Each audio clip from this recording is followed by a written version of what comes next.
In the big superpower of the world, there is one power with the most powerful person of the world. That power is the presidential pardon. The outgoing president of the United States of America, Joe Biden, decided to use this very special privilege to pardon who? But his own family members. Biden's final batch of pardons included his brother, James Biden, James's wife, his younger sister, her husband, and another brother. Full-on hum saath saath hain, like some family drama unfolding in America. In early December itself, he issued a pardon for his son, Hunter Biden, who was convicted last year, remember, in a federal criminal gun trial, also had pleaded guilty to charges in a separate case of tax crimes.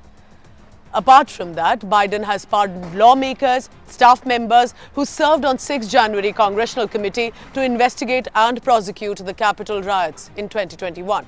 On the other side, the moment Donald Trump took oath as 47th US President, he also pardoned 1,600 people convicted and charged in connection with the 2021 Capitol riots. So on both sides of the divide, everyone allowed to go scot-free. In fact, remember Donald Trump's 2020 pardon of Charles Kushner? The daughter Ivanka Trump's father-in-law also attracted a lot of criticism. The presidential pardon is one of the most sweeping powers granted to the President of the United States under the country's Article 2, Section 2 of the Constitution. It's a pardon that grants the President the power to forgive individuals under investigation or charged or convicted of federal crimes, except for impeachment. This cannot be reviewed. A similar power, not the same, a similar power exists in India too. But the President of India, while has that power, is not an elected authority like in the USA. So it does not have an obvious political bias given the constitutional position and does not have to cater to support grounds for votes.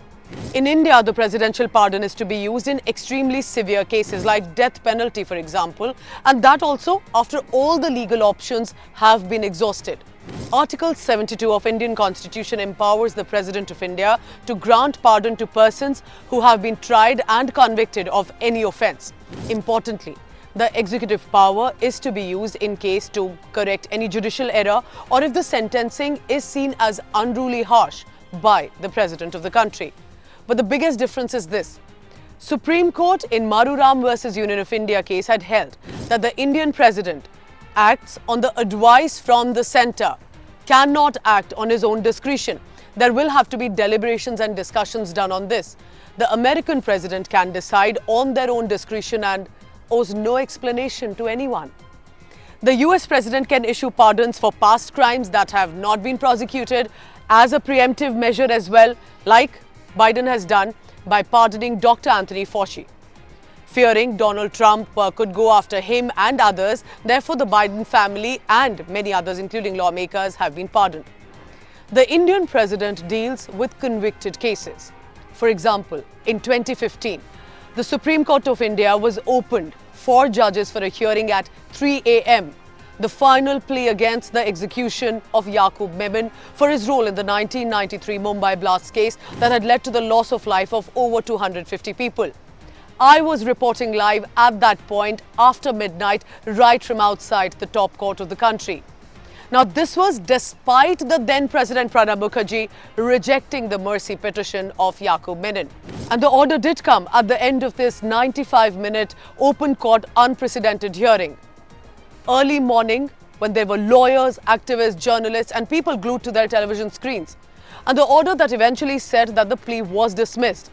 The convict was hanged by the morning. But remember, all of this was despite a president decision.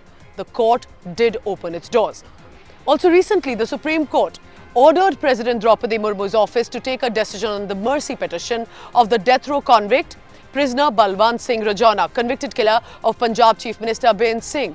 Just days ago, in fact, adding on to that, the top court gave the last opportunity or last chance to the government at the centre to decide by March 18th on the mercy petition of the death row convict, or the court will hear the merits, basically saying there shouldn't be delay on deciding on these cases either.